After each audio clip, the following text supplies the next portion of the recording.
National Weather Service in Wilmington has issued a severe thunderstorm warning for southeastern Georgetown County in northeastern South Carolina until 9:30 a.m.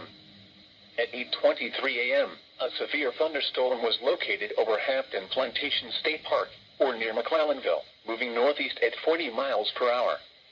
Hazard, 60 miles per hour wind gusts and penny-size hail. Source, radar indicated. Impact, expect wind damage to trees and power lines. Locations impacted include Georgetown, DeBoer View Colony, Pawleys Island, Yawkey South Island, Merle's Inlet, Winnip Bay Entrance, North Santee, Plantersville, Graves, Litchfield Beach, Georgetown Memorial Hospital, and Waccamaw Community Hospital. For your protection, move to an interior room on the lowest floor of a building. Please send your reports of hail or wind damage, including trees or large limbs downed, by calling the National Weather Service office in Wilmington at 1-800-697-3901.